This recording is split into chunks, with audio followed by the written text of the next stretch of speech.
Un millionnaire manque de se noyer et est sauvé par une mendiante. Les mots de la jeune fille font éclater le riche en larmes. Une rencontre inattendue révèle de puissantes leçons de vie. Le moment qui a changé leur destin à jamais. Le bruit des chaussures italiennes résonnait dans le couloir miroité du 50e étage. Étienne Moreau ajusta sa cravate en soie, tandis que ses multiples reflets le fixaient avec des yeux fatigués qui contrastaient avec son sourire étudié. À 45 ans, il était le genre d'homme que les magazines d'affaires adoraient mettre en couverture. Prospère, imposant et apparemment inébranlable. Moreau Entreprises occupait les 5 derniers étages du plus haut immeuble de Paris, une tour de verre et d'acier qui semblait toucher les nuages. C'était son empire personnel, construit au fil de 2 décennies de négociations impitoyables et de décisions qui, bien que lucratives, pesaient de plus en plus sur sa conscience. Monsieur Moreau, la réunion du conseil commencera dans 5 minutes, annonça Sophie, son assistante exécutive depuis plus de 15 ans, et peut-être la seule personne capable de voir au-delà de la façade de succès qu'il maintenait. « Merci, Sophie. Vous pouvez les prévenir que j'arrive, » répondit-il, ajustant une fois de plus sa cravate d'un geste automatique. Ses doigts effleurèrent le nœud de soie, mais ce qu'il ressentit fut le poids invisible d'autres liens. La salle de réunion était un monument au pouvoir corporatif. Une table en acajou massif dominait la pièce, entourée de chaises en cuir noir et offrant une vue panoramique sur la ville qui s'étendait jusqu'à l'horizon. Les membres du conseil étaient déjà en place, comme des pièces sur un échiquier, attendant son mouvement. « Messieurs, » commença Étienne, sa voix projetant la confiance qui était depuis longtemps devenue sa seconde peau, les chiffres du dernier trimestre ont dépassé toutes les attentes. Le projet Nouvel Espoir. Il fut interrompu par Lucas Bernard, son associé depuis 2 décennies, qui fit glisser un dossier rouge sur la table. « Je pense que nous devons discuter de quelque chose de plus urgent, Étienne. » Le silence qui suivit avait un poids propre. Étienne ouvrit le dossier et sentit le monde tourner légèrement. Là se trouvaient des documents prouvant des irrégularités dans le projet Baie Marine, sa plus récente et ambitieuse entreprise. Un projet de luxe qui promettait de révolutionner le marché immobilier, mais qui menaçait maintenant de s'effondrer comme un château de cartes. « C'est impossible », murmura-t-il, plus pour lui-même que pour les autres. Mais il savait que c'était possible, oui. Dans sa quête incessante du succès, combien de détails avait-il ignorés? Combien d'avertissements avait-il étouffés? La réunion se prolongea pendant des heures, se transformant en une bataille d'arguments et de contre-arguments. À la fin, Étienne était épuisé, mais sa position de PDG était toujours intacte pour l'instant. Le conseil avait donné un délai, 3 mois pour résoudre la situation ou en affronter les conséquences. Ce soir-là, seul dans son penthouse du Marais, Étienne contemplait la ville qu'il avait aidé à transformer. Les gratte-ciel que son entreprise avait construits brillaient contre le ciel nocturne, symbole de son succès. Mais maintenant, pour la première fois depuis longtemps, il se permit de questionner la véritable signification de ce succès. Son téléphone vibra. C'était Sophie. « Monsieur Moreau, vous n'avez pas oublié l'événement caritatif de ce soir, n'est-ce pas? Votre présence est essentielle. » Étienne soupira. Encore un événement où il devrait sourire, serrer des mains et prononcer des discours sur la responsabilité sociale des entreprises. L'ironie ne lui échappait pas. « Bien sûr, Sophie, je serai là dans 1 heure. » En se préparant, ses pensées dérivèrent vers le manoir qu'il avait acheté quelques mois auparavant, au bord d'un lac à la périphérie de la ville. Il n'y avait jamais vraiment passé de temps. Ce n'était qu'un autre symbole de statut, une autre réussite vide. Mais maintenant, avec la pression qui montait et ses certitudes qui s'effondraient, cet endroit isolé commençait à paraître tentant. L'événement caritatif avait lieu dans la salle de réception de l'un des hôtels les plus luxueux de la ville. Étienne arriva, comme toujours, parfaitement présentable. Il sourit aux caméras, prononça son discours sur l'importance de la responsabilité sociale et signa un chèque généreux pour la cause du soir. Quelle était-elle déjà? Il avait du mal à s'en souvenir. C'est en partant qu'il entendit une conversation qui le fit s'arrêter. « Tu as entendu parler de l'ancien propriétaire de ce manoir au bord du lac. On dit qu'il était aussi un homme d'affaires prospère jusqu'à ce que... » Étienne n'entendit pas la fin. Son chauffeur avait déjà ouvert la porte de la voiture et il y monta rapidement, ressentant une inquiétude qu'il ne parvenait pas à expliquer. Ce manoir, qui jusqu'alors n'était qu'une propriété de plus dans son vaste portefeuille, commençait à exercer une étrange attraction. La décision de s'éloigner temporairement vint au cours d'une nuit blanche. Étienne observa le lever du soleil à travers les fenêtres de son penthouse, songeant à la façon dont ce même soleil devait paraître différent vu du lac. Il ne fit qu'un seul appel. « Sophie, j'ai besoin que tu réorganises mon emploi du temps. Je vais travailler à distance pendant les prochains jours. » Le silence à l'autre bout de la ligne fut bref, mais significatif. En 20 ans, c'était la première fois qu'Étienne s'éloignait volontairement du bureau. « Bien sûr, monsieur, je vais tout arranger. Vous allez au manoir du lac ?»« Oui, » répondit-il simplement, surpris par la certitude dans sa voix. Le trajet de 2 heures sur l'autoroute fut un exercice d'introspection forcé. Sans réunion, sans appel, sans les interruptions constantes qui remplissaient ses journées. Juste lui, la route et des pensées qu'il avait longtemps essayé d'éviter. Le manoir apparut progressivement entre les arbres centenaires.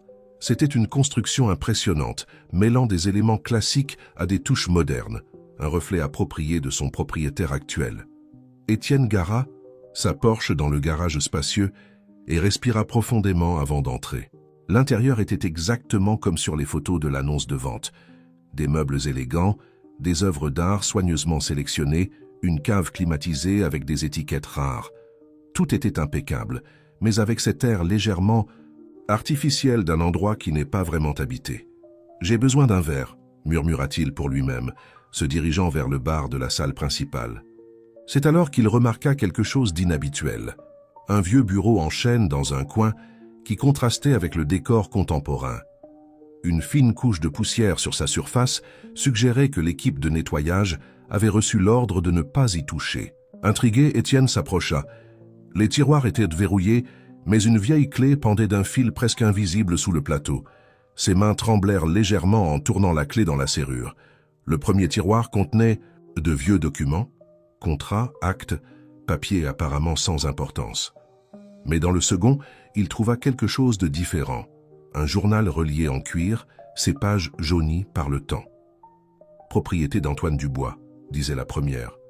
Page d'une écriture élégante. Le nom fit froncer les sourcils d'Étienne. C'était celui de l'ancien propriétaire du manoir, l'homme d'affaires mentionné dans la conversation qu'il avait entendue lors de l'événement. Il s'assit dans un fauteuil près de la cheminée, éteinte, et commença à lire. 15 mars 1995. Le succès a un prix qui n'apparaît pas dans les bilans financiers. Aujourd'hui, j'ai signé le contrat qui changera le cours de l'entreprise, mais j'ai aussi scellé le destin de centaines de familles. On dit que c'est le prix du progrès, mais quand je ferme les yeux, je vois les visages de ceux qui seront affectés par ma décision. Étienne referma brusquement le journal, perturbé par la familiarité de ces mots. Combien de fois n'avait-il pas justifié des décisions difficiles avec la même logique du progrès inévitable? Le soleil commençait à se coucher, tintant le lac de nuances orangées. Étienne se servit un whisky et se dirigea vers la terrasse. L'eau était parfaitement calme, comme un miroir géant reflétant le ciel enflammé. Un petit bateau se balançait doucement, amarré au ponton privé. Étienne ne savait pas pourquoi, mais sa présence le dérangeait. C'était comme si le lac gardait des secrets qui préféraient rester dans les profondeurs. Son téléphone vibra dans sa poche. Une nouvelle notification concernant le projet Baie Marine. Les mots dansaient sur l'écran. Irrégularité, enquête, pertes estimées. Étienne éteignit l'appareil. Il avait fui la ville pour échapper à tout cela, mais les problèmes semblaient avoir trouvé un moyen de le suivre jusqu'ici. Il retourna à l'intérieur et alluma quelques lumières, essayant de repousser l'obscurité qui s'approchait. Le manoir semblait différent la nuit, les ombres dansant sur les murs créant des formes inquiétantes. Le journal sur le fauteuil attirait son attention comme un aimant. À contre-cœur, il le reprit. Les pages suivantes révélaient une trajectoire effroyablement similaire à la sienne. Des décisions difficiles, des justifications élaborées, le poids croissant du succès à tout prix. Antoine Dubois semblait écrire non seulement sa propre histoire, mais aussi un avertissement pour les futurs habitants de cette maison. Un lointain coup de tonnerre fit lever les yeux d'Étienne du journal. Des nuages sombres s'approchaient rapidement, annonçant l'une de ces tempêtes d'été qui transformaient le lac en un spectacle d'eaux agitées. Tout en fermant les fenêtres, il ne pouvait chasser la sensation qu'il y avait quelque chose de plus dans ce manoir. Quelque chose Au-delà des mots écrits dans ce journal, quelque chose qui l'attendait dans les eaux sombres du lac. La tempête arriva avec une fureur inattendue. Les éclairs déchiraient le ciel à des intervalles de plus en plus courts, illuminant le lac en flashs dramatiques. Étienne restait assis dans la bibliothèque du manoir, le journal d'Antoine encore entre ses mains, lorsqu'une pensée soudaine le traversa. Il devait partir. Ce n'était pas une décision rationnelle. En fait, c'était exactement le genre d'impulsion qu'il, en tant qu'homme d'affaires, avait toujours méprisé. Mais il y avait quelque chose dans les mots d'Antoine, quelque chose dans l'atmosphère de cette maison qui l'étouffait. Il prit une veste et se dirigea vers le ponton. Le bateau se balançait violemment, les cordes qui le retenaient tendues à leur maximum par la force du vent. « C'est de la folie », murmura-t-il pour lui-même tout en détachant les nœuds. Les premières gouttes de pluie, épaisses et glacées, commençaient à tomber. Pourtant, il poussa le bateau et sauta à bord. Le petit moteur protesta pendant quelques secondes avant de prendre vie. Les eaux, autrefois si calmes, se soulevaient maintenant en vagues menaçantes. Étienne manœuvra le bateau loin du ponton, ressentant un étrange mélange de peur et de libération. La pluie s'intensifia, se transformant en un rideau liquide qui rendait presque impossible de voir au-delà de quelques mètres. Les coups de tonnerre étaient maintenant constants, faisant vibrer le lac. Étienne réalisa son erreur trop tard. Il perdait le contrôle de l'embarcation.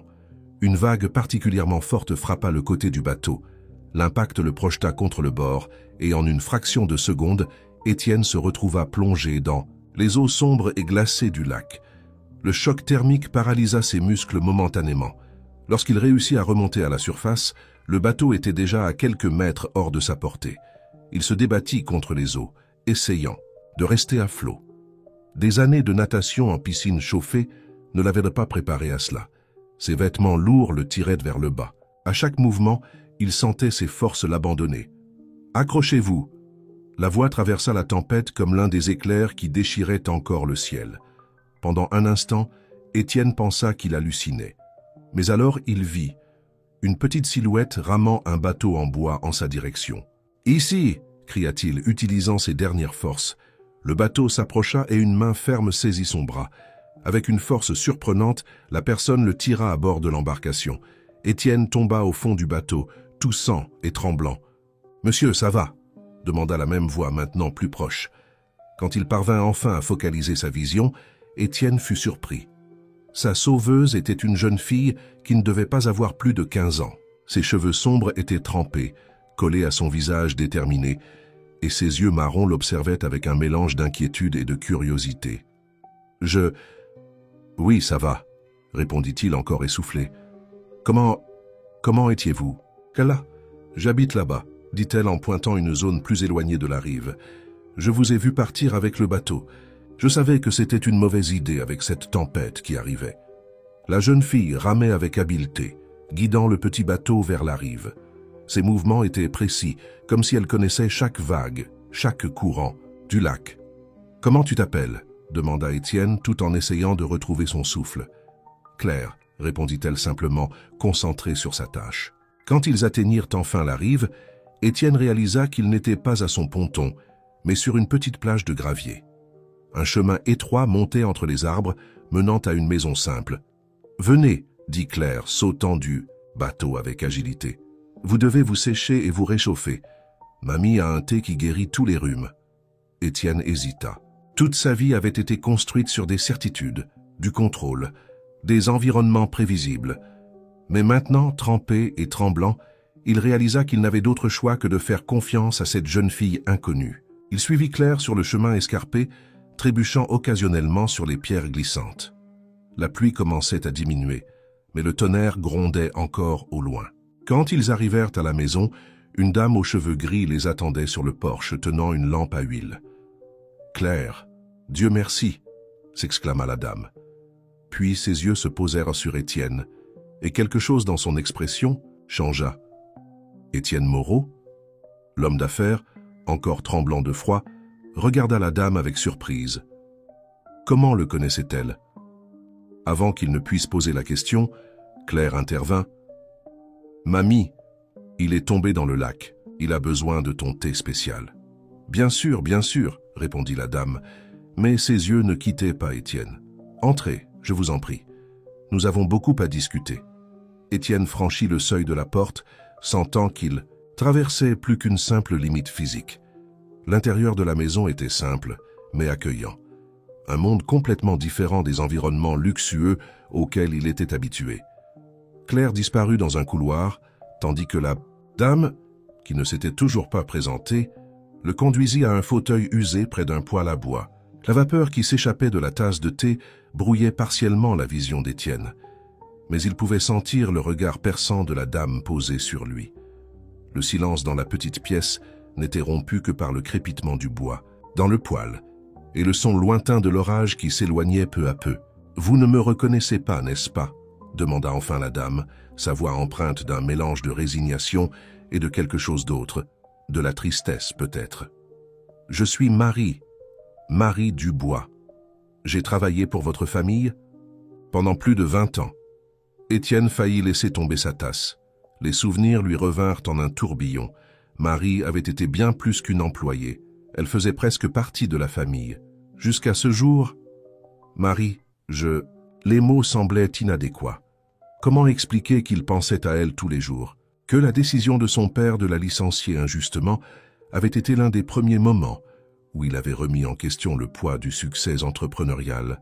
« Vous n'avez rien à dire », l'interrompit Marie, ses yeux s'adoucissant légèrement. « Le passé est le passé. Mais vous voir aujourd'hui, surtout dans cet état, on dirait que le destin a un sens de l'humour particulier. » Claire revint dans la pièce, portant des serviettes sèches et des vêtements propres. « Mamie, Monsieur Moreau tremble encore. Peut-être devrait-il se changer. » Étienne accepta les serviettes, remarquant qu'elles étaient simples, mais impeccablement propres. « Merci, Claire, et merci de m'avoir sauvé. Je ne sais même pas comment vous remercier correctement. » Tout en se séchant, ses mains touchèrent le portefeuille trempé dans sa poche. Par réflexe, il commença à l'ouvrir. « Laissez-moi au moins vous dédommager financièrement. »« Non. » La réponse fut ferme, surprenant autant Étienne que Marie. Claire le fixait avec une intensité déconcertante. « L'argent n'achète pas la vie. Ma mère a essayé d'acheter des médicaments pour vivre plus longtemps, mais cela n'a pas suffi. Ce qui compte, c'est ce que vous faites pendant que vous êtes en vie. » L'impact de ces mots frappa Étienne comme un coup dans l'estomac. Là se tenait une jeune fille qui n'avait probablement jamais vu la quantité d'argent qu'il portait dans son portefeuille, le refusant au nom de principes qu'il avait oubliés depuis longtemps. Marie toucha doucement l'épaule de sa petite fille. « Claire a raison. Certaines choses n'ont pas de prix, Monsieur Moreau. Quelque chose que votre famille savait autrefois avant les acquisitions, les fusions, les grandes affaires, compléta Étienne d'une voix basse, avant de transformer les gens en chiffres dans des tableaux. » Un silence lourd tomba sur la pièce.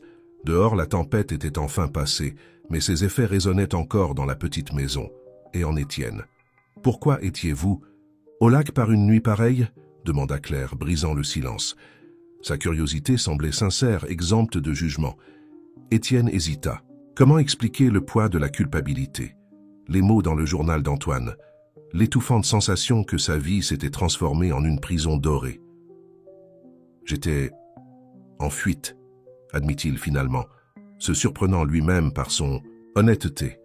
De problèmes, de décisions, de responsabilités, mais surtout de moi-même. Marie se leva lentement, se dirigeant vers une vieille malle dans le coin de la pièce. Elle en sortit une enveloppe jaunie. « Cela pourrait vous intéresser, Monsieur Moreau. C'est une lettre que votre mère m'a remise avant de partir. Elle m'a demandé de la garder jusqu'à ce que le bon moment arrive. » Étienne prit l'enveloppe avec des mains tremblantes. Sa mère était partie il y a 15 ans, emportant avec elle une sagesse qu'il commençait seulement à apprécier. Elle disait toujours que le vrai succès ne se mesure pas à ce que l'on possède, mais à ce que l'on parvient à donner, poursuivit Marie. Au moment de son départ, elle s'inquiétait de la direction que prenaient les choses dans l'entreprise, de la direction que vous preniez. Claire observait la scène avec intérêt, ses yeux alternant entre Étienne et la lettre dans ses mains. « Vous n'allez pas l'ouvrir ?»« Pas maintenant, » répondit Étienne, rangeant l'enveloppe dans la poche de son pantalon emprunté. « Certaines vérités doivent être digérées petit à petit. » Une vieille horloge murale indiquait presque minuit. Étienne réalisa qu'il devait retourner au manoir, bien que l'idée de quitter cet environnement chaleureux le perturbait d'une manière qu'il ne parvenait pas à expliquer. « Je peux revenir demain ?» demanda-t-il, surprenant tout le monde, y compris lui-même. « J'aimerais parler davantage, mieux vous connaître, comprendre. »« Comprendre quoi ?»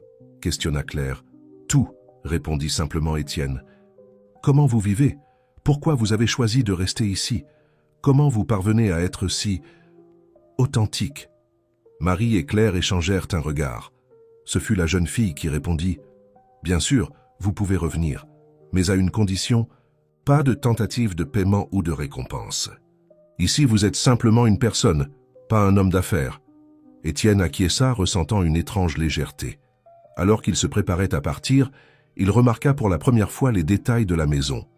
Les photographies sur les murs, les livres bien rangés sur une modeste étagère, les plantes que Claire cultivait manifestement avec soin. C'était un vrai foyer, pas seulement une résidence. Le lendemain matin se leva avec une clarté différente. Étienne se réveilla tôt au manoir, la lettre de sa mère toujours fermée sur la table de chevet. Il y avait quelque chose dans l'air, une inquiétude qui l'empêchait de redevenir celui qu'il était avant la tempête. Il décida de se promener le long de la rive du lac avant de rendre visite à Marie et Claire. L'eau, maintenant calme, reflétait le ciel comme un miroir. Imparfait. C'est alors qu'il remarqua quelque chose d'étrange. Une légère teinte verdâtre près d'une zone plus éloignée, où d'anciennes structures industrielles se détérioraient. « C'est comme ça depuis des années », dit une voix familière, derrière lui. C'était Claire tenant une planchette avec des notes. « J'étudie le lac pour mon projet de science. L'eau est malade. » Étienne se retourna, surpris non seulement par la présence de la jeune fille, mais aussi par ses mots. « Malade? Comment ça? »« Viens avec moi, » fit Claire en lui faisant signe, le guidant sur un sentier étroit qui contournait le lac. Tout en marchant, elle expliqua. « Tu vois ces structures abandonnées? C'était une usine de produits chimiques dans les années 90. Elle a fermé, mais elle a laissé sa marque dans l'eau. » Ils arrivèrent à une petite crique, où la coloration verdâtre était plus évidente. Claire s'accroupit, prit un flacon dans son sac et préleva un échantillon d'eau. « Je fais ça chaque semaine, » expliqua-t-elle, montrant une série de flacons précédents, chacun étiqueté avec des dates différentes. La contamination s'aggrave, les poissons disparaissent et les plantes aquatiques meurent. Étienne examina les flacons, sentant un poids dans son estomac. Cette usine, quel était son nom? Chimie industrielle Progrès, répondit Claire en consultant ses notes. Pourquoi? Le nom frappa Étienne comme un éclair. L'usine avait été l'un des premiers grands investissements de Moreau Entreprises à l'époque de son père. Lui-même avait participé aux négociations de fermeture, s'assurant que tout soit fait dans les normes légales. J'ai participé à ça, admit-il, sa voix presque un murmure. Nous pensions avoir tout fait correctement, suivi tous les protocoles de fermeture. Claire le regarda avec un mélange de surprise et de quelque chose d'autre. Ce n'était pas de la colère, mais une sorte de déception qui faisait plus mal qu'une accusation. Parfois, faire tout correctement ne suffit pas, n'est-ce pas? Ils revinrent en silence jusqu'à la maison de Marie, qui les attendait sur la véranda avec une carafe de jus d'orange maison. Son regard perspicace suggérait qu'elle savait exactement où ils étaient allés. « J'ai vu que vous avez découvert notre petit projet de recherche », commenta Marie en servant le jus. Claire s'y consacre depuis 2 ans. Ça a commencé après que sa mère... « Mamie », interrompit doucement Claire, « ce n'est pas nécessaire. » Mais Étienne avait besoin de savoir. « Qu'est-il arrivé à ta mère, Claire ?» La jeune fille prit une profonde inspiration, les yeux fixés sur son verre de jus. Elle était biologiste. Elle étudiait l'impact environnemental des grands projets. C'est elle qui a remarqué les premiers problèmes dans le lac. Elle a essayé d'alerter les autorités, mais personne ne l'a écoutée. Elle est tombée malade après. Les médecins n'ont jamais pu expliquer exactement ce que c'était. Marie ajouta doucement. Hélène, ma fille, disait toujours que le lac était comme un être vivant, qu'il avait besoin de soins. Elle a consacré ces dernières années à essayer de comprendre ce qui se passait ici. Étienne ressentit le poids de chaque mot. Combien d'autres Hélène avaient essayé de l'avertir au fil des années? Combien d'avertissements avaient été ignorés au nom du progrès et du profit? « Montre-m'en plus, demanda-t-il à Claire. « Je veux voir tout ce que tu as découvert sur le lac. » La jeune fille hésita un instant, puis hocha la tête. Elle monta les escaliers, et revint avec une boîte remplie de cahiers, de photos et de rapports. Maman a laissé beaucoup de documents. J'ai continué son travail. Pendant les heures qui suivirent, Étienne plongea dans un monde qui avait toujours été là, mais qu'il n'avait jamais vraiment vu. Claire expliquait chaque détail, avec une passion et une connaissance surprenantes pour quelqu'un de si jeune. Marie complétait parfois avec des histoires sur ce qu'était le lac autrefois, quand ses eaux étaient cristallines et grouillaient de vie. « Tout cela peut-il être inversé ?» demanda Étienne après avoir examiné un graphique particulièrement alarmant sur les niveaux de contamination. « Oui, » répondit Claire avec conviction, « mais cela demandera beaucoup de travail, de dévouement, et bien d'argent. » Étienne regarda par la fenêtre, contemplant le lac qu'il voyait maintenant avec d'autres yeux. Ce n'était plus seulement une vue privilégiée pour valoriser des propriétés, mais un écosystème vivant que son entreprise avait contribué à endommager. « Et si, » commença-t-il lentement, une idée prenant forme dans son esprit, « et si nous pouvions faire quelque chose? Pas seulement étudier, mais vraiment changer la situation ?» Claire leva les yeux des documents, une lueur d'espoir apparaissant dans son regard. « Vous feriez ça? Même en sachant que cela pourrait coûter très cher? » « Certains coûts sont nécessaires, » répondit Étienne, se rappelant les paroles de Claire la veille sur ce qui comptait vraiment dans la vie. « Et certaines dettes doivent être payées. » Marie observait la scène avec un sourire discret, comme si elle voyait quelque chose au-delà de la conversation immédiate. « Vous savez, Monsieur Moreau, Hélène disait toujours que nous n'avons pas besoin d'être parfaits pour faire la différence. Nous devons simplement être prêts à commencer. » La réunion extraordinaire du Conseil de Moreau Entreprises n'était pas au calendrier officiel. Étienne l'avait convoqué dès son retour en ville, après 3 jours intenses de découverte, au lac. La salle de réunion, autrefois son territoire naturel, lui semblait maintenant étrangement hostile. « Messieurs, » commença-t-il, sa voix ferme mais différente de son ton autoritaire habituel, « je vous ai tous convoqués parce que nous devons discuter d'une situation urgente qui requiert notre attention immédiate. » Lucas Bernard, son associé depuis 2 décennies, l'observait avec un mélange de curiosité et de méfiance. Les autres membres du conseil gardaient des expressions neutres, attendant. « J'ai découvert que notre entreprise a une responsabilité historique envers le lac Saint-François, » poursuivit Étienne, projetant les photos et les données que Claire avait partagées. L'ancienne chimie industrielle Progrès, qui appartenait à notre groupe, a laissé un passif environnemental significatif que nous devons résoudre. « Étienne » l'interrompit Lucas, sa voix douce comme du velours mais avec un sous-ton tranchant, « ce dossier a été clos il y a des années. Toutes les procédures légales ont été suivies. Il n'y a rien de pendentif. »« Légal? Peut-être pas, » répondit Étienne, projetant maintenant les graphiques de contamination. « Mais morals, le lac est en train de mourir, Lucas, et nous en sommes responsables. » Un murmure parcourut la salle. Sophie, qui prenait discrètement des notes dans un coin, leva les yeux avec intérêt. « Et que proposez-vous exactement ?»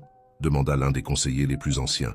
« Un projet complet de récupération, environnementale. » Étienne commença à distribuer des dossiers avec le plan qu'il avait élaboré pendant la nuit.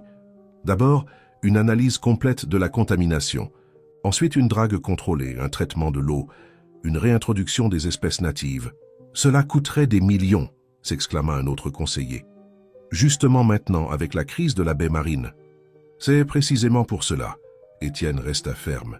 « C'est notre chance de montrer que Moreau Entreprises peut être plus que des chiffres. Nous pouvons faire partie de la solution. » Lucas se leva lentement, un sourire mince aux lèvres. « Et Étienne, puis-je te parler en privé un moment ?» Dans le bureau privé, Lucas ferma la porte et se tourna vers son associé de tant d'années. « Que t'est-il arrivé à ce lac? 3 jours d'absence et tu reviens complètement différent. » « Peut-être que j'ai enfin ouvert les yeux, » répondit Étienne. « Tu devrais voir, Lucas. Tu devrais rencontrer les gens qui y vivent, comprendre l'impact de nos décisions. »« Des gens ?» Lucas rit sans humour. « Ah, c'est donc ça. Laisse-moi deviner, une histoire émouvante t'a fait remettre en question tout notre modèle d'affaires. »« Ce n'est pas qu'une histoire. » Étienne prit son téléphone, montrant plus de photos du lac. « C'est la réalité que nous avons ignorée pendant des années. Et il y a plus. Tu te souviens de Marie Dubois ?» Le nom fit froncer les sourcils de Lucas. « L'ancienne employée de ton père, qu'est-ce qu'elle a ?»« Elle vit là-bas, avec sa petite fille, Claire. La jeune fille fait un travail de recherche incroyable sur le lac. Les données que j'ai présentées elles viennent d'elle. Étienne, Lucas posa ses mains sur la table, se penchant en avant. Tu laisses l'émotion brouiller ton jugement. Nous avons des actionnaires, des engagements, une crise à gérer. Nous ne pouvons pas nous permettre de jouer les héros environnementaux maintenant. Et quand pourrons-nous le faire? Rétorqua Étienne. Quand le lac sera complètement mort? Quand plus de familles seront affectées? Quand notre réputation sera irréversiblement entachée? Notre réputation? Lucas rit à nouveau. Notre réputation est en jeu maintenant avec la baie marine. Et tu veux détourner des millions pour un projet sans retour financier? Tout ne se résume pas au retour financier. Étienne réalisa qu'il utilisait les mots de Claire. Certaines choses sont plus importantes. Lucas l'étudia longuement. Tu sais ce qui arrive aux PDG qui commencent à parler comme ça? Ils se font remplacer. Le conseil n'approuvera pas ce projet, Étienne. Pas maintenant. Alors j'utiliserai mes propres ressources, déclara Étienne. Ma part dans l'entreprise, mes actions. Attention, le ton de Lucas était désormais clairement menaçant. Les décisions précipitées peuvent avoir des conséquences graves. Peut-être as-tu besoin de plus de temps dans ce manoir pour mieux réfléchir. Étienne soutint le regard de son associé. J'ai déjà assez réfléchi, et je sais exactement ce que je dois faire. En sortant du bureau, il trouva Sophie qui l'attendait. Monsieur Moreau, désolé, mais cette jeune fille dont vous avez parlé, Claire, elle a appelé plusieurs fois pendant votre réunion. Ça semble urgent. Étienne prit le téléphone, sentant une pression dans sa poitrine. Le message de Claire était direct. Vous devez voir ça. Quelque chose ne va vraiment pas avec le lac. C'est pire que ce que nous imaginions. En descendant au parking, Étienne réalisa qu'il était suivi par Lucas. Son ancien ami et associé parlait au téléphone à voix basse. Oui, j'ai besoin qu'on enquête sur tout. L'ancienne usine, les rapports environnementaux, surtout cette famille qui vit là-bas. Je veux connaître chaque détail. Étienne pressa le pas, une sensation d'urgence s'emparant de lui. Ce n'était plus seulement une question de faire ce qui était juste. C'était maintenant une course contre la montre. Et pour la première fois de sa vie, il était du côté de ceux qui luttaient contre le système qu'il avait lui-même contribué à créer. Le soleil se couchait quand Étienne arriva au lac, teintant les eaux d'un rouge intense qui semblait encore plus troublant après le message de Claire. Il trouva la fille et Marie au bord du lac, toutes deux avec des expressions graves. « Qu'avez-vous découvert ?» demanda-t-il sans même garer correctement la voiture. Claire désigna une série de bouées improvisées qui marquaient différents points du lac. « Regardez ça », dit-elle, en tendant à Étienne une tablette avec des graphiques et des analyses. « Ce n'est pas seulement l'ancienne contamination, il y a quelque chose de nouveau qui se passe. » Étienne examina les données, son expérience dans l'analyse de rapports d'entreprise servant désormais un autre but. Les chiffres racontaient une histoire alarmante. De nouveaux composants chimiques étaient apparus dans les eaux ces dernières semaines. « Comment est-ce possible ?» murmura-t-il, plus pour lui-même que pour les autres. Marie, qui observait le lac avec des yeux inquiets, répondit « Hélène disait souvent que le lac a une mémoire, qu'il garde dans ses eaux les secrets du passé. Mais ça, c'est différent. » Claire prit son sac à dos et en sortit un ensemble de photos. « J'ai obtenu ces images avec un drone que l'école m'a prêté pour mon projet de science. Regardez ici, » dit-elle en pointant une zone plus éloignée du lac. « Il y a une canalisation souterraine qui n'apparaît sur aucune carte officielle. » Étienne sentit son sang se glacer. La canalisation se trouvait dans une zone appartenant à l'un des plus anciens projets de Moreau Entreprises. « J'ai plus, » continua Claire, sa voix tremblant légèrement. « J'ai trouvé ça dans les archives de ma mère. » Elle tendit à Étienne un vieux dossier, les pages jaunies par le temps. C'étaient des rapports détaillés sur la chimie industrielle Progrès, incluant des documents qui n'avaient jamais été rendus publics. Hélène avait découvert que la contamination était bien plus étendue que ce qui avait été officiellement divulgué. « Votre mère » commença Étienne, mais Claire l'interrompit. Elle a essayé d'alerter les bonnes personnes. Elle a envoyé ces documents à plusieurs autorités. Mais quelque chose empêchait toujours les enquêtes d'avancer. Marie s'approcha, posant une main sur l'épaule de sa petite fille. Hélène n'a jamais abandonné. Même quand elle est tombée malade, elle a continué à tout documenter. Elle disait qu'un jour, quelqu'un avec assez de pouvoir écouterait. Étienne feuilletait les documents avec des mains tremblantes. Certains mémos internes portèrent la signature de Lucas. Son associé était au courant. Il l'avait toujours su. Que s'est-il passé lors de la réunion aujourd'hui? Demanda Claire, ses yeux perspicaces remarquant la tension sur le visage d'Étienne. Il raconta l'affrontement avec le conseil et surtout avec Lucas. Lorsqu'il mentionna la conversation téléphonique qu'il avait entendue dans le parking, Marie pâlit. « Il va essayer d'empêcher toute enquête, » dit Étienne. « Et maintenant, avec ces nouvelles découvertes, nous devons agir vite. » Claire prit son carnet de notes. « J'ai un plan, mais j'aurai besoin de votre aide. » Étienne observa cette jeune fille extraordinaire, si jeune et déjà si déterminée à se battre pour ce qui était juste. Quel est le plan?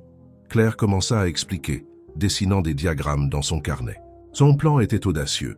Utiliser une technologie de pointe pour cartographier entièrement le système de canalisation souterraine, collecter des échantillons à des points stratégiques et surtout créer un document technique irréfutable.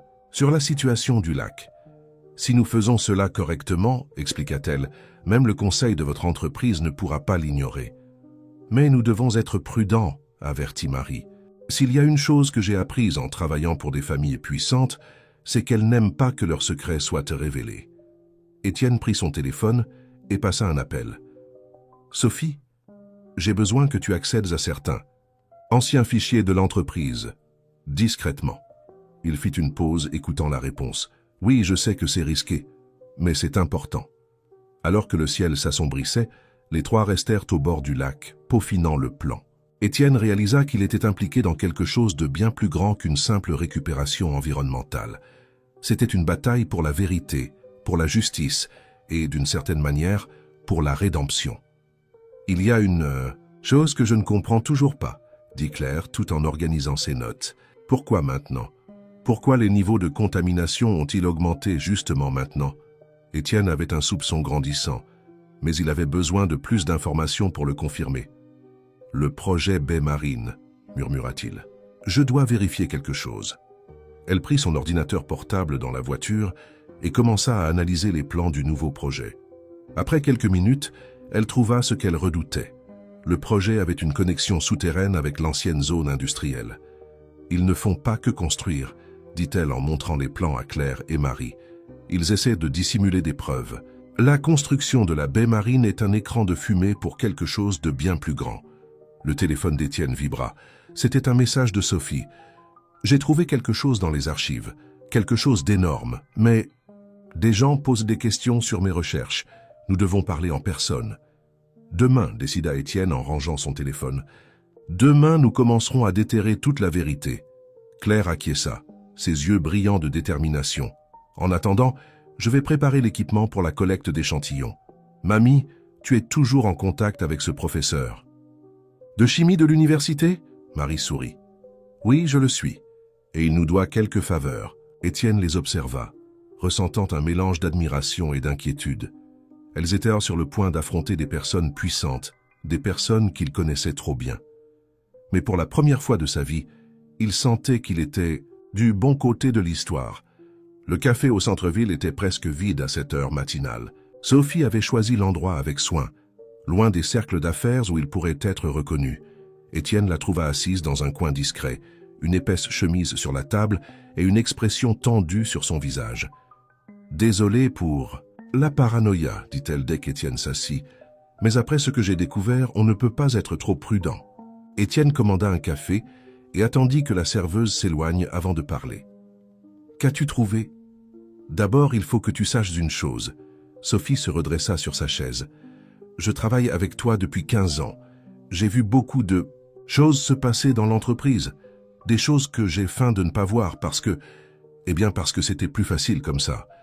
Mais ça... » Elle poussa la chemise vers Étienne. « C'est différent. » À l'intérieur de la chemise se trouvaient des documents qui racontaient une sombre histoire. Ce n'était pas seulement l'ancienne contamination du lac. Il y avait un schéma élaboré de dissimulation de preuves qui s'étendait sur des années. Et Lucas était au centre de tout. « Il tenait un dossier parallèle, » expliqua Sophie, sa voix basse. « Tous les problèmes environnementaux, toutes les dénonciations, il gardait tout, pas pour les résoudre, mais pour savoir exactement quoi dissimuler. » Étienne feuilletait les documents, son estomac se retournant à chaque nouvelle révélation. Il y avait des registres de paiement suspects, des rapports falsifiés, des emails menaçants. Il y a plus, hésita Sophie. J'ai trouvé de vieilles correspondances concernant Hélène, la mère de Claire. Étienne leva brusquement les yeux. Quoi?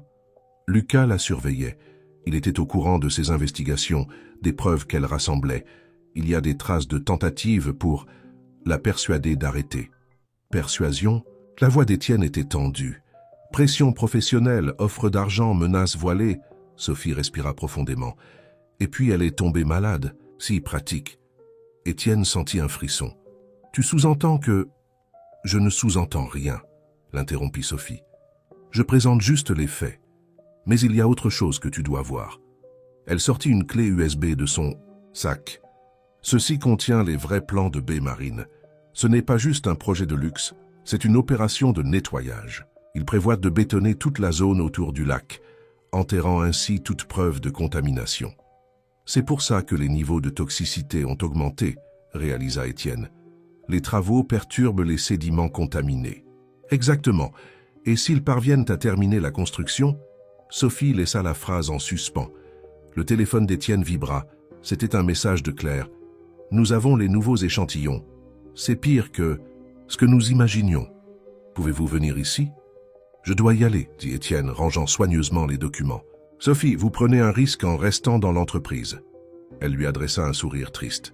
Nous prenons tous des risques, monsieur Moreau.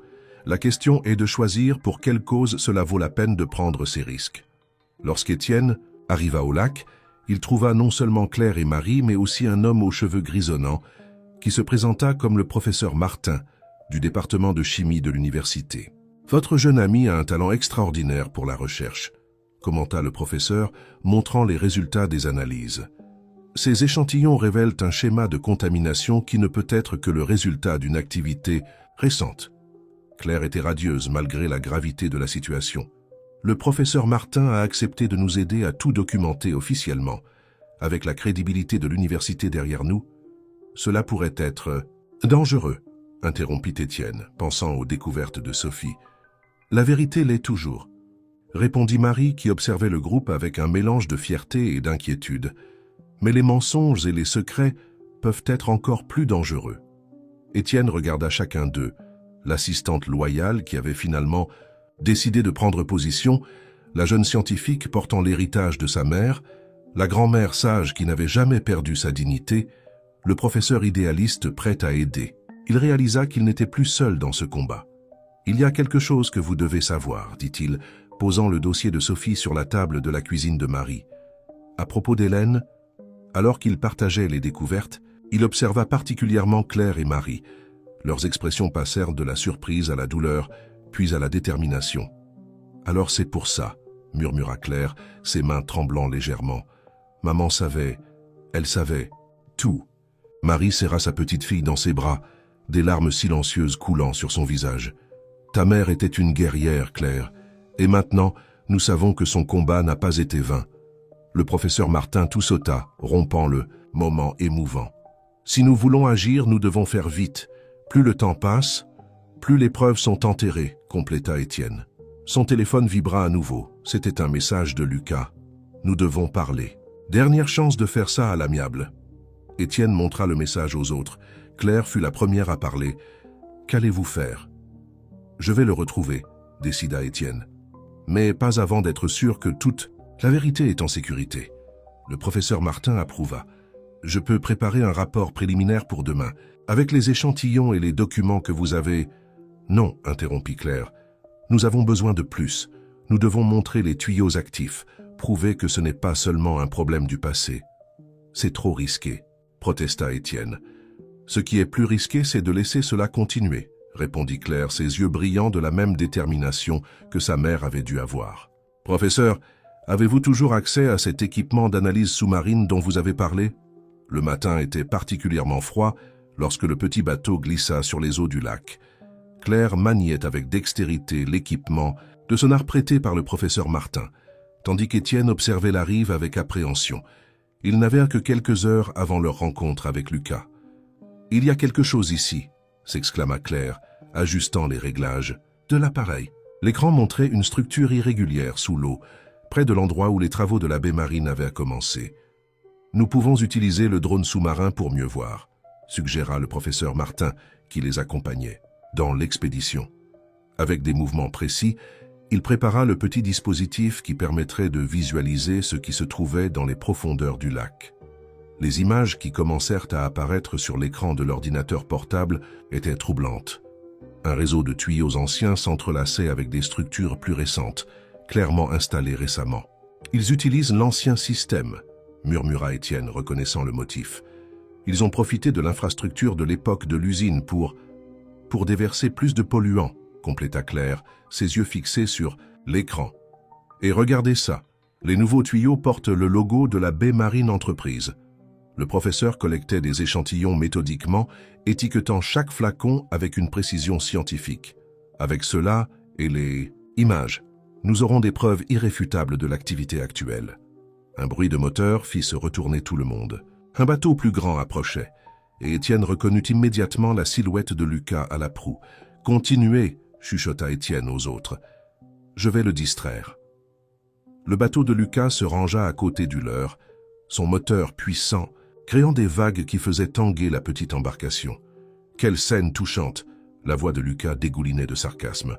Le puissant Étienne Moreau jouant à l'apprenti scientifique avec « Comment t'appelles-tu déjà, ma chère ?»« Claire, » répondit la jeune fille, relevant le menton avec dignité. « Claire Dubois. »« Ah oui, la fille d'Hélène ?» Lucas sourit, mais son sourire n'atteignait pas ses yeux. « Ta mère aussi aimait mettre son nez là où on ne l'appelait pas. » Étienne sentit son sang bouillir. « Ça suffit, Lucas. C'est terminé. Nous avons les preuves. »« Les preuves ?» ricana Lucas. « Comme celles que ton amie Sophie cherchait ? Tu sais, c'est impressionnant comme des documents importants peuvent simplement disparaître. » Sophie, commença Étienne, mais Lucas l'interrompit. « Bon, ne t'inquiète pas. Elle a juste décidé de prendre des vacances prolongées. Trop de stress au travail. Tu sais comment c'est. » Le professeur Martin avait réussi à ranger discrètement l'équipement et les échantillons. Claire gardait une expression déterminée, même si ses mains tremblaient légèrement. « Qu'est-ce que tu veux, Lucas ?» demanda Étienne, essayant de garder l'attention de son associé sur lui.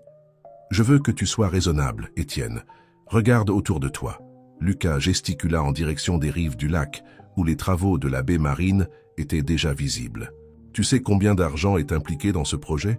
Combien d'investisseurs? Tu veux vraiment tout risquer à cause d'un lac et de quelques personnes que tu ne connaissais même pas il y a une semaine? Quelques personnes... » La voix de Claire trancha l'air comme une lame. « Ma mère était quelques personnes quand elle a découvert ce que vous faisiez. Quand elle a essayé de prévenir des risques, Lucas la regarda froidement. « Ta mère a fait des choix, ma fille, des choix qui l'ont menée sur un chemin malheureux. » Toi, Claire fit un pas en avant, mais Étienne la retint. « Non, Claire, dit-il doucement, c'est exactement ce qu'il veut. » Il se tourna vers Lucas. « C'est fini. Même si tu détruis les documents de Sophie, nous avons de nouvelles preuves, des preuves déjà en lieu sûr. » En lieu sûr, Lucas rit à nouveau. Comme l'université de notre cher professeur ici présent, c'est impressionnant comment les coupes budgétaires peuvent affecter des départements entiers, n'est-ce pas? Le professeur Martin pâlit mais resta ferme.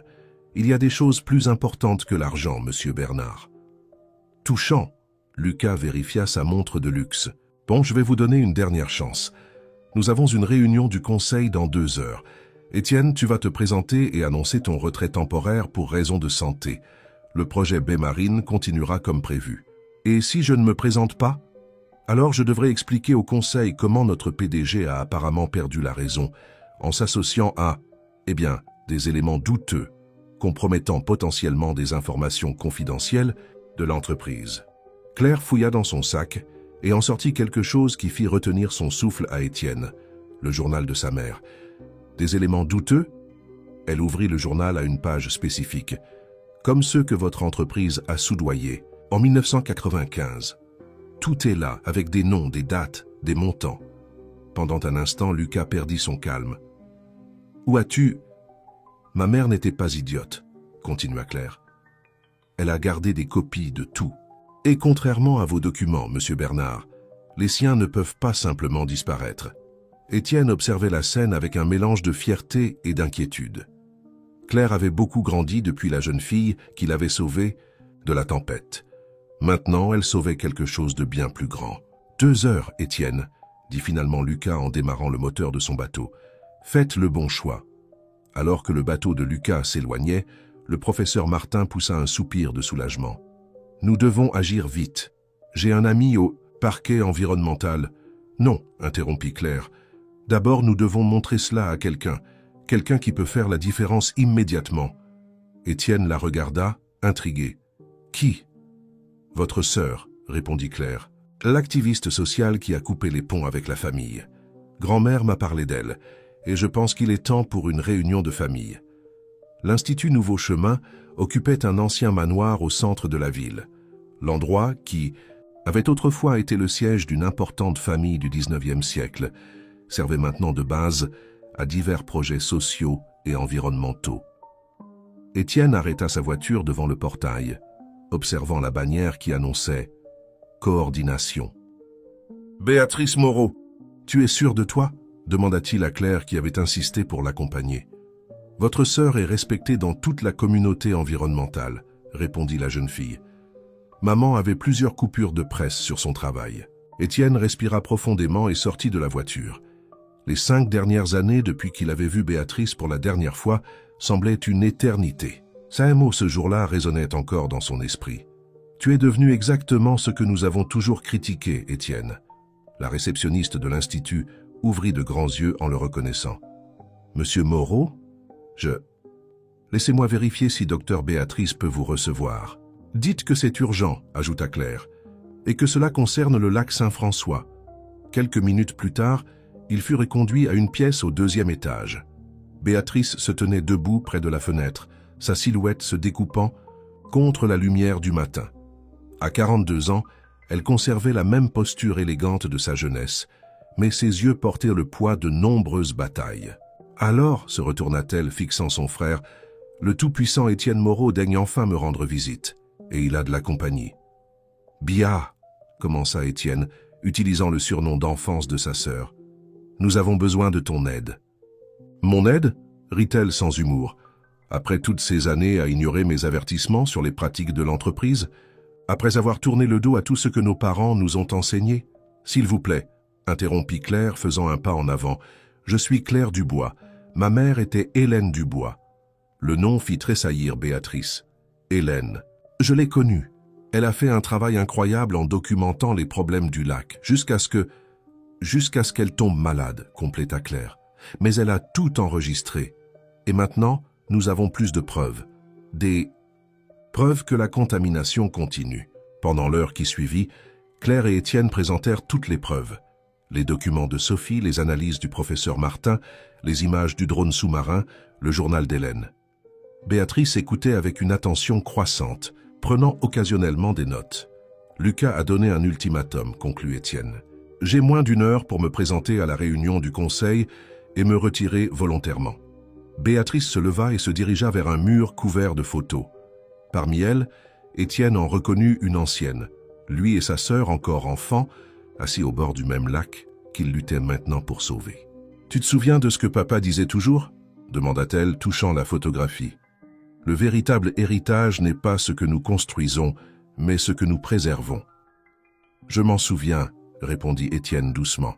« Il m'a fallu beaucoup de temps pour comprendre ce qu'il voulait dire. » Béatrice se tourna vers eux, une nouvelle détermination dans son regard. « J'ai des contacts dans la presse, au parquet environnemental et dans plusieurs ONG, mais nous avons besoin de quelque chose de plus percutant que des documents et des rapports techniques. »« Comment ça ?» demanda Claire.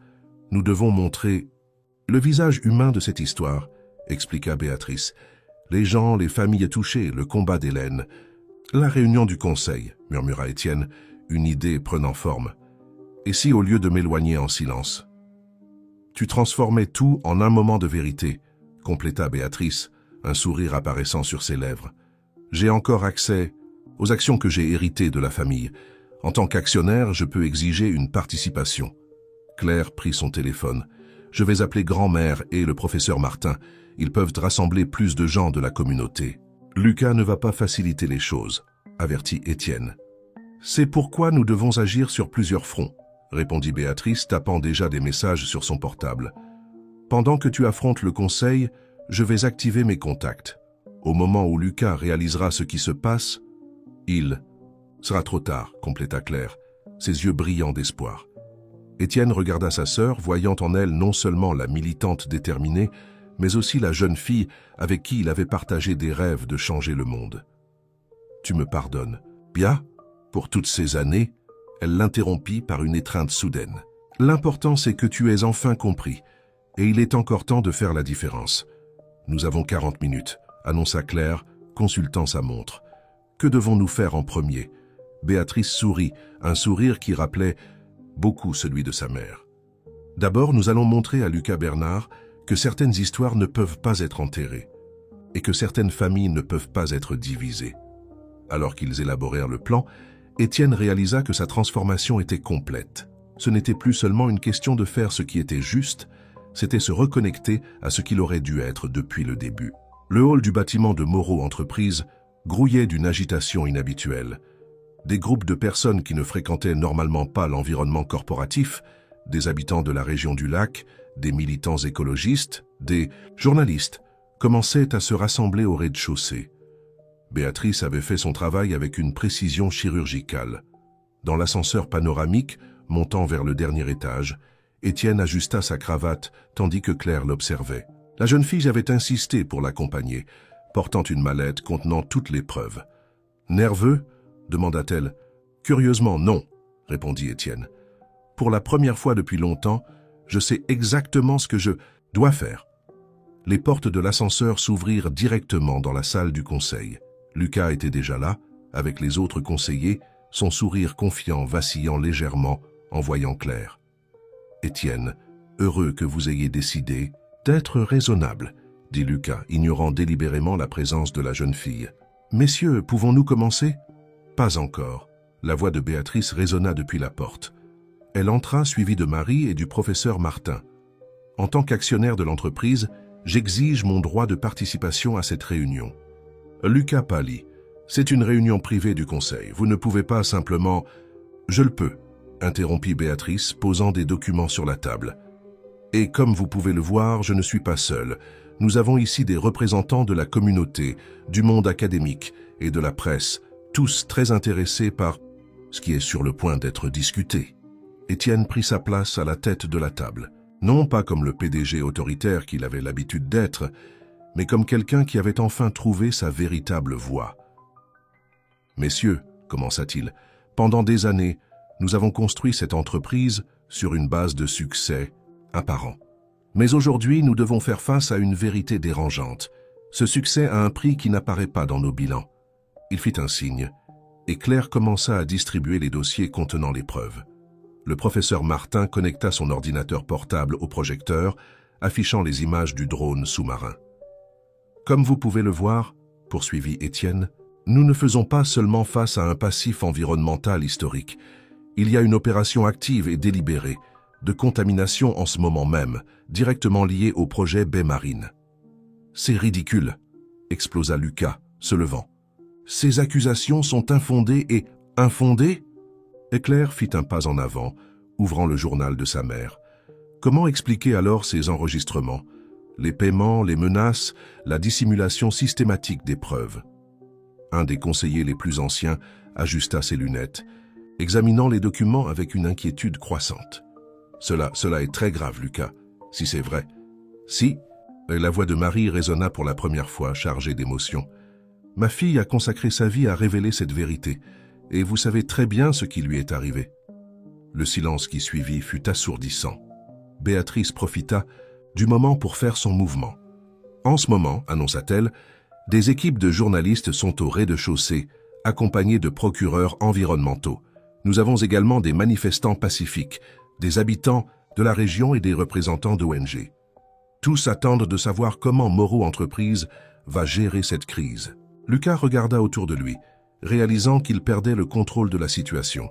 « C'est du chantage. Vous ne pouvez pas... »« Non, Lucas, » interrompit Étienne. « C'est de la responsabilité. Quelque chose que nous aurions dû assumer il y a longtemps. » Clara projeta alors un dernier ensemble d'images, des photographies anciennes du lac à son apogée, contrastant avec la situation actuelle. « Ce que nous proposons, » poursuivit Étienne, « c'est un plan complet de récupération environnementale, pas seulement du lac, mais de toute la région. Nous allons transformer le projet Baie Marine en un modèle de développement durable. Cela coûtera des millions, protesta un autre conseiller. Et combien coûtera notre réputation si nous ne faisons rien, rétorqua Béatrice. Combien coûtera le fait de faire face à des procès, des amendes, des boycotts? Étienne remarqua que certains conseillers commençaient à hocher la tête en signe d'accord.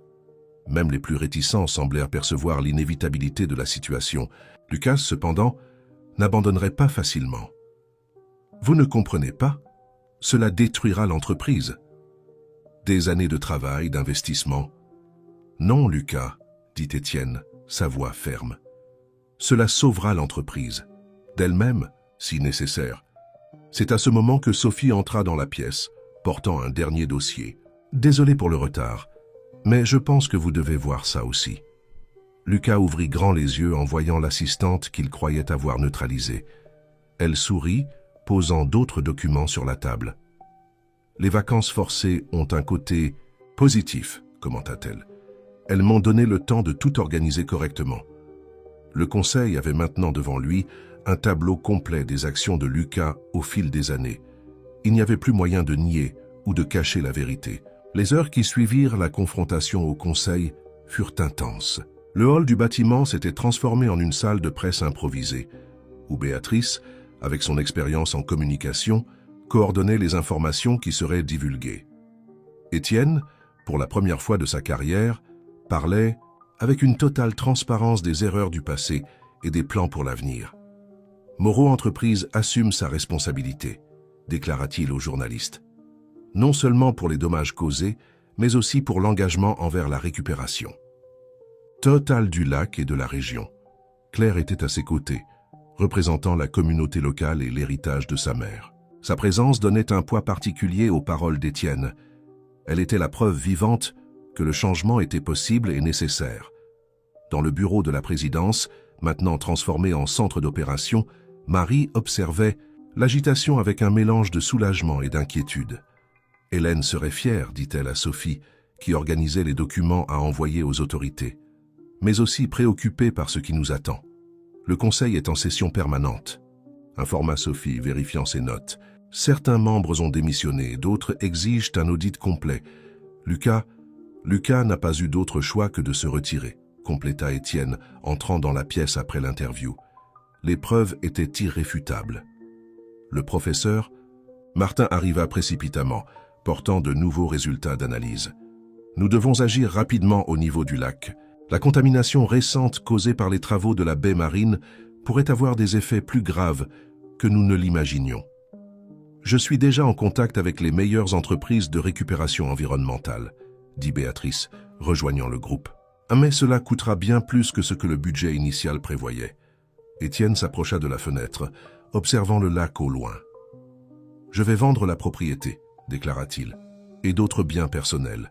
Je n'ai plus besoin de symboles de statut. »« Ce ne sera pas suffisant, » avertit l'un des conseillers restés fidèles, entrant dans la pièce avec de nouvelles projections financières. La récupération environnementale, les amendes à venir, la restructuration de la baie marine. Nous parlons de centaines de millions. « J'ai une idée, » intervint Claire, surprenant tout le monde. Elle avait passé la dernière heure penchée sur son ordinateur portable, entourée de notes. « Et si nous transformions la baie marine en quelque chose de complètement différent ?» Tous se rapprochèrent pour voir ce qu'elle avait élaboré. À la place du projet de luxe, Claire proposait un centre de recherche et d'éducation environnementale, combiné avec un projet de logement durable. Les bâtiments déjà en construction pourraient être adaptés, expliqua-t-elle, montrant des croquis étonnamment détaillés. Le centre de recherche pourrait travailler directement sur la réhabilitation du lac, en développant des technologies qui pourraient être appliquées ailleurs pour des problèmes similaires. Béatrice sourit, reconnaissant le potentiel de l'idée. Ce ne serait pas seulement une compensation environnementale, mais une réinvention totale de l'entreprise. Et nous pourrions chercher des partenaires, ajouta le professeur Martin enthousiaste. Des universités, des instituts de recherche, des organisations environnementales. Étienne observait Claire avec admiration. La jeune fille, qui l'avait sauvée de la tempête, était maintenant en train d'aider à sauver bien plus qu'une entreprise. Elle montrait un chemin vers l'avenir. Nous avons besoin d'un nom pour le projet, dit Sophie, préparant déjà une ébauche de présentation. Claire regarda sa grand-mère, qui était restée silencieuse jusqu'alors. Marie sourit et dit doucement « Et si nous l'appelions ?»« Projet Hélène ». Un endroit où la quête de la vérité et la préservation de la vie marchent main dans la main. La suggestion fut accueillie avec une approbation unanime. Étienne remarqua que ses yeux s'embuaient, et il n'était pas le seul dans la pièce à montrer de l'émotion. « Nous avons beaucoup de travail devant nous, » dit-il, retrouvant son calme. « Mais pour la première fois, j'ai l'impression que nous sommes sur la bonne voie. » Autour de la table de réunion improvisée, les présents commencèrent à distribuer les tâches et les responsabilités. Sophie coordonnerait la transition administrative, Béatrice s'occuperait de la communication et des relations institutionnelles, le professeur Martin superviserait la partie technique et environnementale. « Et moi ?» demanda Claire, impatiente, « c'est de contribuer. » Étienne échangea un regard avec Marie avant de répondre. « Et si tu devenais notre directrice de l'innovation durable ? Après tout, c'est toi qui nous as montré qu'il y a toujours une meilleure voie. » Dehors, le soleil commençait à se coucher sur le lac. Les eaux, encore malades, reflétaient les derniers rayons dorés. Mais maintenant, il y avait enfin un véritable espoir de guérison, non seulement pour le lac, mais pour tous ceux impliqués dans cette histoire. 2 ans s'étaient écoulés depuis ce jour décisif au Conseil.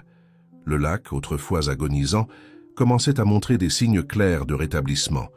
Depuis les fenêtres du tout nouveau centre de recherches environnementales Hélène Dubois, on pouvait voir des eaux plus claires, et par endroits, des bancs de poissons qui revenaient peupler les lieux. Claire, maintenant âgée de 17 ans, parcourait les couloirs du centre avec l'assurance de quelqu'un qui connaissait chaque détail du projet.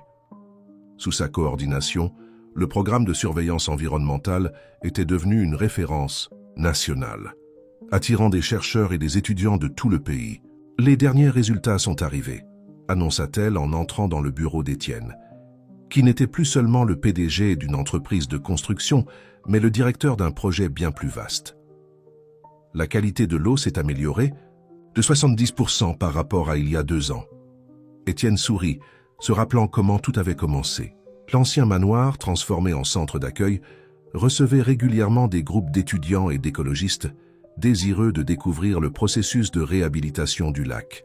« Ta mère serait fière, » dit-il, « pas seulement pour la réhabilitation du lac, mais pour tout ce que tu as accompli. » Marie, qui coordonnait les programmes sociaux du centre, entra dans la pièce avec encore de bonnes nouvelles.